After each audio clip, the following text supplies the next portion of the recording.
What's going on, everybody? And welcome to the other side of the Firewall podcast, where we talk about the latest and greatest in cybersecurity news, as well as we highlight those movers and shakers and glass ceiling breakers, those people of color have made to the other side of the proverbial firewall. My name is Ryan Williams, and as always, I'm joined by Shannon.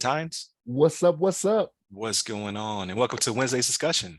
So I know we've been gone for a little bit. It's been a few weeks. Definitely go back and listen to Monday's episode where we talk about WhatsApp and the current data breach of over 500 million people.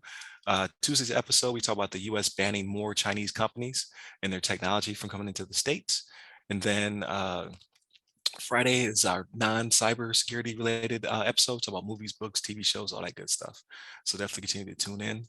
But let's jump right into it. So this article is titled, "Will Passwordless Solutions Become the Leading Approach to Secure Identities?" It's written by the cybersecurity news team. So they gave it to the whole team. The whole team get credit on the cybersecuritynews.com website. So we talked about this in the past. It's come up several times with Shannon and Levon talking about passwords and MFA.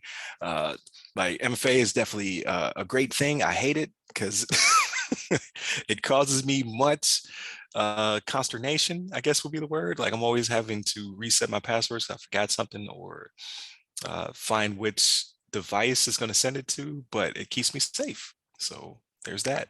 But what I'm craving for in the future is a passwordless solution, right?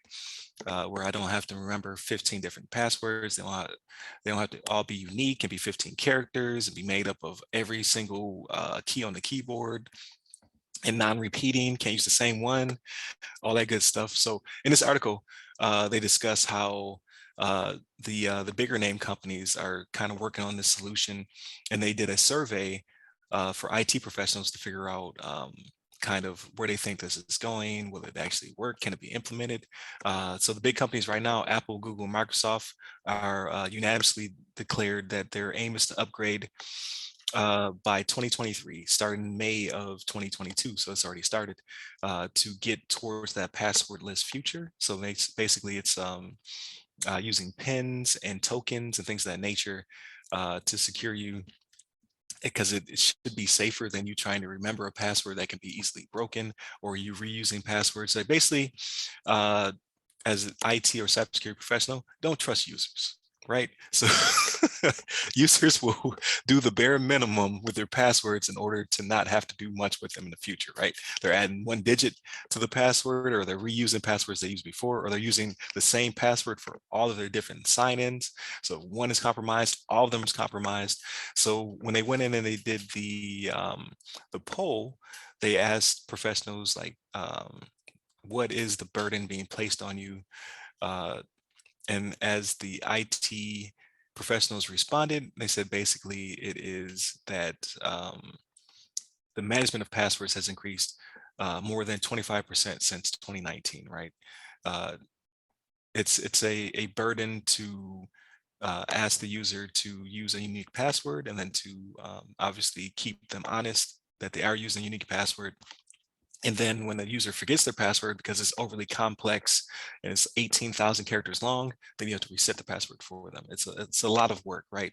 So 92% of them feel as though it's time to make the change. However, they believe that the burden on the user will be high, and that may cause it to fail. So what do you feel about this article, Shannon?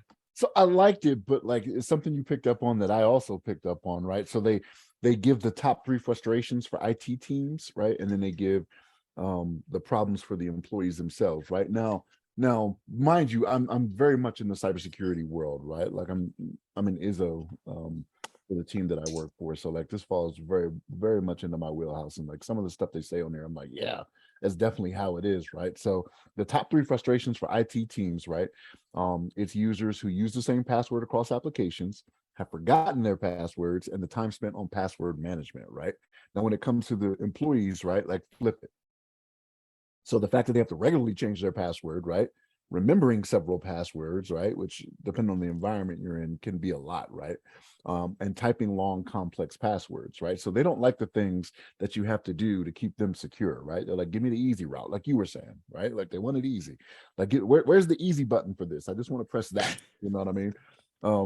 But yeah, no. So like, this is something that um, it it is going to cost you more. Like the infrastructure to implement something like this when it comes to pins or tokens, like it's going to cost more, right? It's more than you just managing you know, a database essentially that has usernames and passwords, right? But even so like I'm a user myself as well, right? So like it is frustrating, but having been on the other side of it as being the cybersecurity person, like I understand the need for it, right? But I have it like even in my job, right? It is my duty to where if I see something that's not secure in my workplace, then I'm supposed to remedy it. You know what I mean? So we have people that have their tokens that they may walk away from their desk. Like I always tell them, because I do this training with them, I was like, make sure you have line of sight of your workstation. You know what I mean? Like if you go and you walk away, you walk around the corner, you no longer have line of sight of your workstation with your token in there or your ID, your CAC in there. You can't do that, right? So it happens to where I'm out there and I'm pulling cacks, you know what I mean? Like somebody, I'm like, okay, I know whose desk this is, but I don't see so and so, right? And it can be something as a short a walk as walking to the printer. But again, if you lose line of sight, like it's just what it is. Now, mind you, that's a little bit extreme, right? Because it's a secure facility, you have to do a little bit to get in there, this, that, and the third, right? A lot of stuff that's happening with passwords now, like these passwords that are being stolen, is remote, right? Somebody just doing some type of brute force attack, dictionary attack, things of that nature, right? Just trying to get a hold of them. So, I mean, my example is a little more extreme, right? You have to have that insider threat that's in there just doing whatever, right? Which is a little harder. But yeah, this is something that I'm all for it, right? Like, and the cost will be worth the security. It's not until you experience some type of data breach or something like that, especially when it comes to like your financial institution or something like that, that you're like, man, I wish I would have done that. Like, you don't want to do it now. You're like, oh, can I just do like 4 Right. characters and be done with it? You know what I mean? No, you know what I mean? You want all your money gone? Like, right. It's one of those things where it doesn't hurt until it does. You know what I'm saying? So it's like and you know the same thing, Ryan, like being in IT for as long as you have, right? Like that 1% when something goes wrong, that's all people care about, right? Oh yeah. People could be on Facebook 99% of the time. The second it goes down, all of a sudden they know your name and they need you. You know what I mean? But yeah, it's just it's interesting. Like I wasn't too surprised by it, right? Because I hear some of these complaints too. Because again, I'm doing the training, right? So when I say your password needs to be this many characters, they're like, oh, okay. I'm like, look, it's what it is, right? This many characters. Don't use the same password across platforms. You know what I mean? So I get it. I understand it. I'm a user myself, but I understand the need for it. I think that's where the difference is. So. Right, right. And I definitely get that as well. Like to do the training just to watch them not follow the training has to be frustrating.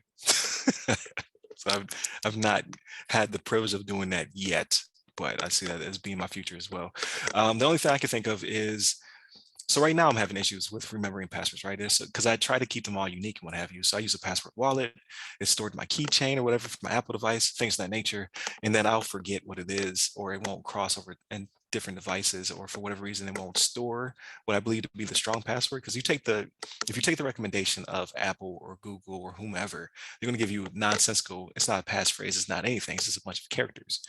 um, and then to forget that causes you to have to reset things and things of that nature. So it can be frustrating. uh, if we were to switch it up where you have a token on your device and then a pin, it becomes more of like a banking transaction, right? Like you remember your pin, you put it in there, things of that nature. But what happens when you switch out devices? What happens when I upgrade my iPhone? What happens when I switch out my laptop? How hard is it to be issued another token and to deactivate the token on that device? So I can see that as being a problem in the future, but it may not be as big of a problem, right? You won't have massive breaches where millions of passwords are being sold because they were scraped or brute forced or what have you. So and there is a cost associated with it, but I think it'll be less time spent, which should give the IT departments back that time to do other things with it, right? Which should save the company money and time. But again, there's operational risk management. There's a bunch of other things that go into to question. There's CEOs and people in the C-suite that don't quite understand what the benefit is. So, I mean, if the big three are doing it, so if Google, Apple, and Microsoft are pushing for it, it will be the future.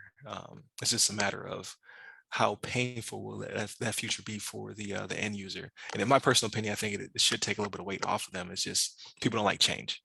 So there's that, right? As well as trust. Like, oh, I don't want, you know, them to steal my pen, but you're cool with using the same password since you used since 2000. So that's on a sticky note underneath your keyboard. So it's That's give another or take. that's another thing I tell them too. Like in the training, I'm like, look, if I see on the side of your monitor under your keyboard, like if I just lift it up and I see these different combinations Right. of numbers, letters, special characters, I'm like, okay, I have a pretty good idea what it is. And like, here's the thing: anybody who works in that environment, they know the format of what your username is, right? Because they have one as well. So if they know you, they know they can figure out the format, right? Right. So Right. So stop using shift one down, shift two yeah, down, and all those things. waterfall passwords. So they are waterfall passwords. Oh man, it's Don't do it's that. it's crazy out here.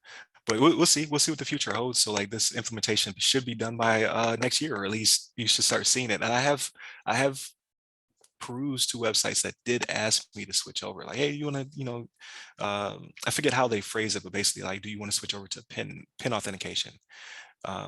Like one was like, I want to say it was Lowe's or Home Depot or something like that. And I was actually surprised. I was like, okay, they're already trying to implement this solution. So it is coming. We'll see what the future holds. And I don't think this will be the last time we discuss this, but I definitely see the evolution. Like we talked about it being a potential thing. Now we're talking about it actually being implemented. And then hopefully in the next year or so, we'll talk about like, oh, okay, that wasn't that bad. Or the threat actors out there found a way around it already. One can only go two ways. So we'll They're see. getting to those solutions a lot quicker too, right? Like they're fixing those problems a lot sooner than what they used to, right? Right. They're motivated now, Yeah, definitely. maybe not so much, start letting these crypto houses keep falling, and maybe not so much, right? Man, like the past, like I'm surprised that hasn't turned into something yet. We'll see. We'll see what the future holds. They're like all these people's information is out here. So that could be potentially a thing in the future as these companies fail, that were thriving so much and have so much money in them. But that's a discussion for another time. So with that being said, please hit up all of our websites with our name. On social media, you can find me at RY Security Guy. That's RY Security Guy. I'm out of practice on LinkedIn and Clubhouse. And definitely tune in for tomorrow's or Friday's episode, depending on when you're listening to this. So stay safe, stay secure.